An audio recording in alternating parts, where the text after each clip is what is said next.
listener, you're welcome to the day 18 of the 100 million naira in 100 days wealth challenge. Today I will be talking about something very, very vital, which is journaling, the art of journaling.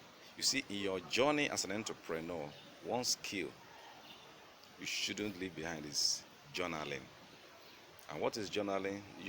Recording your daily activities, everything you do daily, your daily actions, how your day went. You write it down somewhere in a book, or you type it in your devices, depending on which works best for you.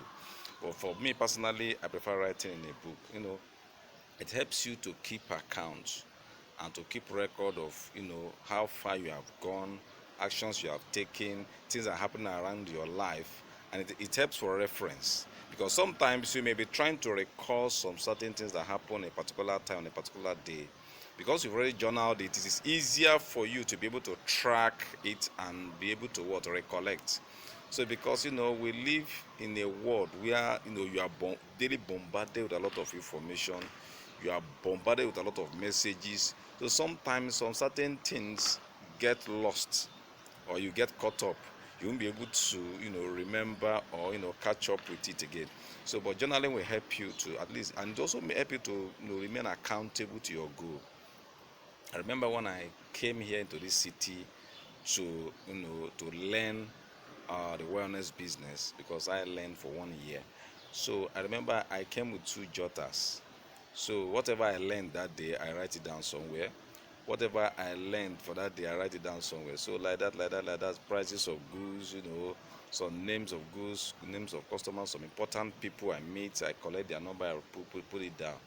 So at the end of that 1 year, all this information I gathered formed the foundation with which I was able to operate.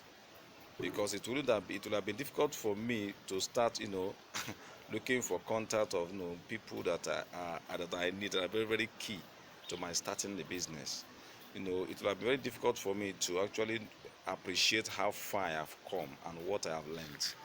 So journaling, and it's also good for storytelling. Now, we just have how many days to go? We have 82 days to go, and I'm doing this consistently because what I've been journaling. I've been recording my journey since I started. I've been journaling. So the lessons therein, I've been able to distill those lessons into some key points, which I am, telling you now, which I'm teaching you now. So you can see how journaling is very important in Nigerian entrepreneurs, and also why you need to be writing down something. No matter, even if you're not good at writing, at least just be writing the way you understand. Just put down something. It can be figures, it can be words, it can be names of places, it can be a particular place you visited at one point, the experiences there, you will write it down. A particular product you bought, your experience with that product, you write it down.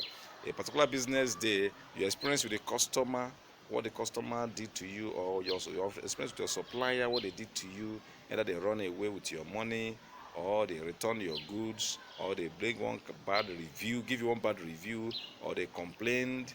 Some things that you write it down. So it's part of your journey, part of your story. And let me tell you, your story is unique to you. It is very, very unique to you. And that is the only thing that is not on Google. Your own personal story, your own brand story is the only story the world wants to hear that is not on Google, except you are the one that put it out there. So the world wants to hear you. It's the reason why media outlets, mainstream media, radio, TV, the reason why they are operating is because there are new stories emerging every day. There are always new stories to tell every day. So that's the reason why they can't run out of content. Even if they are running out of content, they will start looking for people on the streets, people who have some genuine stories to share. They will record their story and put on their platform. So now, if news outlets are, looking for stories to keep their, their viewers or audience engaged, why can't you, as a business person, keep your audience engaged for yourself, for your business? You should be your number one media person. And that is the lesson I want you to go home with today. Journal your experiences, journal about your life, then tell your own story in your own words, in your own way, the way you want people to perceive your brand, the way you want people to perceive you. Tell your story that way, and you will be another global superstar about to emerge. So see you again tomorrow. If you are still yet to subscribe, click on the subscription button and subscribe to our channel so you'll be the first to get our video once it comes up. See you once again. All the best. Bye bye. Thanks for listening. I remain your favorite anchor, Festus Oguekwe. See you again.